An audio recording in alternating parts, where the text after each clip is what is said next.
Bismillahirrahmanirrahim. Wassalawat ala Sayyidina wa Habibina al-Mustafa al-Amin sallallahu alayhi wa sallam. Assalamu alaikum wa rahmatullahi wa barakatuh to all my audience, brothers and sisters who are watching ITV, your station, to get Islamic relevant news from all around the world. Again, assalamu alaikum wa Ramadan Kareem. My name is Afaf Nasher. I'm an attorney and the executive director for CARE New York. CARE New York stands for the Council on American Islamic Relations, and we are a civil rights organization. We fight discrimination against Muslims, Muslim brothers and sisters just like yourself.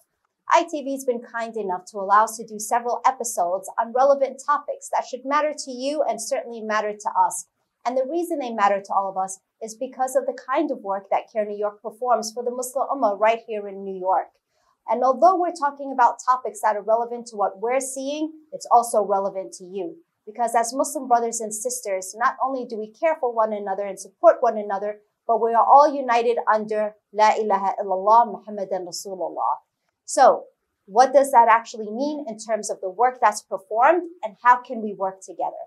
Well, if we are united under the Shahada, La ilaha illallah Muhammadan Rasulullah, that means that those words are not just words. Those words move us into action. How do they move us into action? Well, first and foremost, we have to be united in our efforts that concern the Muslim Ummah, both locally and abroad. And to be united, it means we put aside any political differences. It means we put aside even cultural differences. And in fact, we unite under the Islamic values that the Rasul sallallahu alayhi wa sallam taught us. Now, I'm not a scholar and imam, so I won't go into specifics about theology.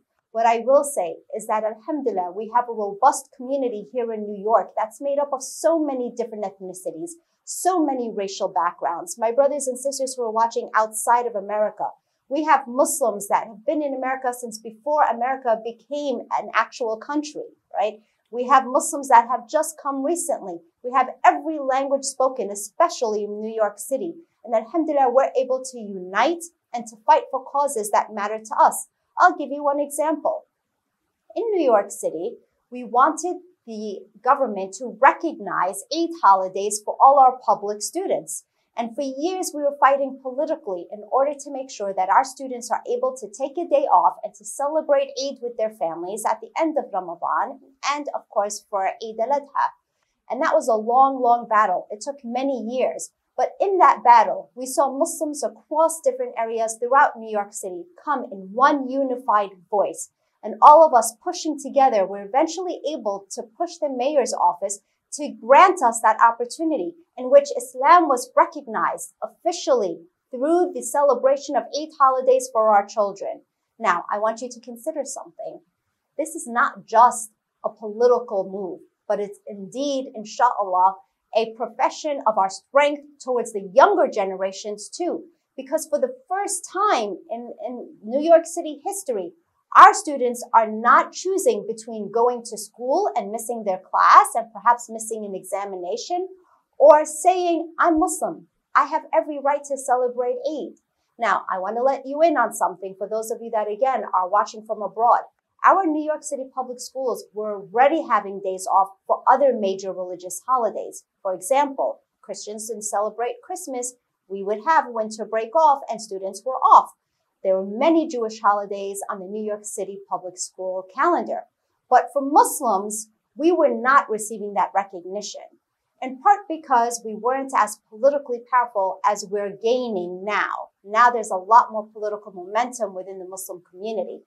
But it was also because we needed to come in under one unified voice. I'm very proud of the Muslim community. I'm proud of the message that we've sent to our youth. I'm proud of showing them by example that we can leave the differences behind of culture, political thinking, or anything else, and we can come together for their sake and for Islam's sake to say we too deserve the recognition to have Eid recognized in public schools, and our kids can stay home and celebrate without having to miss an exam. One other point and benefit to this was the fact that in a way, it was also da'wah work, because all the other students in public schools, including the teachers and principals, now got to understand who Muslims are, at least a bit, and understand what Eid is. Prior to that, people didn't even know. So it's not just that Muslim students got a day off, but now we were also educating the public. We're educating the public about Ramadan and the days of fasting and how at the end of Ramadan we get to celebrate. We're educating the people about Eid al-Adha as well, about the Prophet Ibrahim and his story in Islam and how it resonates with other cultures. And we're letting people understand that Islam is an Abrahamic faith that is continuous from all the different prophets. So in a way, this was not just political, and it gave us many benefits. It allowed our students to take off with their families. It allowed them not to be harmed in school by missing exams and classwork and homework, but it also was a form of da'wah for the entire city of New York. I went to public school all my life. It was never fair that other people got to take off on their religious holidays and we were not. Now, is Eid holidays recognized throughout the United States? No, it's not. We were only able to achieve that in New York City because of our united front with all the different Muslims here. But in many states and in many cities, they're still fighting for Eid recognition holidays. Little by little, alhamdulillah, we're gaining that recognition and winning that fight. Please make dua for us this Ramadan, that Muslims across the United States and across the entire world are able to celebrate Eid, and that governments publicly announce and recognize that ability. Assalamu alaikum wa rahmatullahi wa barakatuh, and I'll see you again for the next episode here on ITV to talk about topics relevant to all of us, inshallah. Jazakum Allah khair.